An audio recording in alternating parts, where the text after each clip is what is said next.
Lee Cruz with LinkedIn Talent Solutions, here today with Lars Schmidt of AmplifyTalent.com. Thanks so much for being with us. Yeah, thanks for having me. So for those of us who don't exactly know what a talent brand is, can you share with us what your definition is or of an employer brand? Yeah. And also what it isn't? So I tend to use talent brand and employer brand interchangeably. Some people may have nuanced definitions, but I think they're both pretty much the same thing. Really, your employer brand is how you are presenting yourself as an employer to the outside world. So it's a lot of things that make up that. It could be your employee value proposition, it's your culture, it's your people, but really at its core, it's about shining a bright light on your people and the employee experience and sharing that with the outside world so that the type of people that you're trying to attract to your organization that opt into that, they want to be a part of that kind of an environment, but at the same time, people that environment might not be right for, they can see that and they can say, you know what, I don't want to work in an environment with a ping pong table. So it's great that you have that, but that's not for me, and that's fine. I think in employer branding, we talk a lot about talent attraction, and really it's both things. What it's not is tweeting your jobs.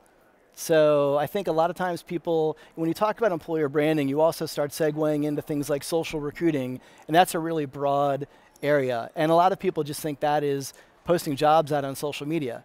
And if you're doing that, you're doing branding, and you're really not. You're extending your job board into social channels, and that's pretty much it. Employer branding is much richer, and really social media is just a tool in the overall strategy of employer branding.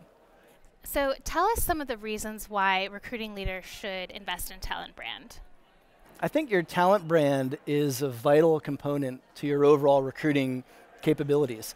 And your organization has a talent brand, whether you're consciously looking to cultivate it or not. Candidates are talking about your organization. Your employees are talking about your organization. Your brand is being cultivated, whether you choose to have a conscious influence in it or not. And so I think for recruiters these days, talent is much more fluid.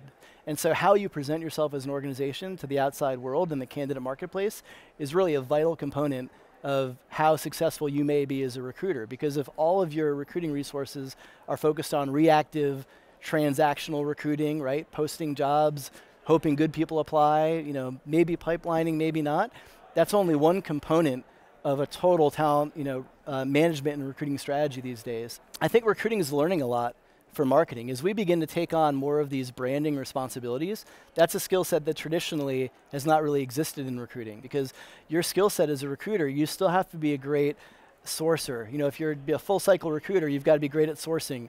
You've got to be great at cultivating relationships.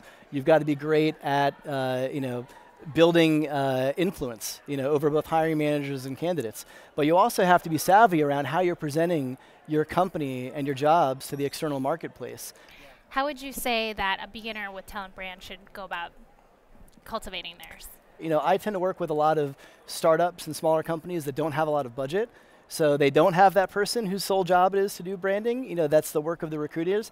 So I tend to tell them, work to kind of figure out what channels you want to have a presence on. It helps to start with, free capabilities. So again, LinkedIn, there's a lot you can do for free with managing your company page. You can do the same with Facebook and Twitter and other channels. But really starting to kind of understand the types of people who you're trying to attract.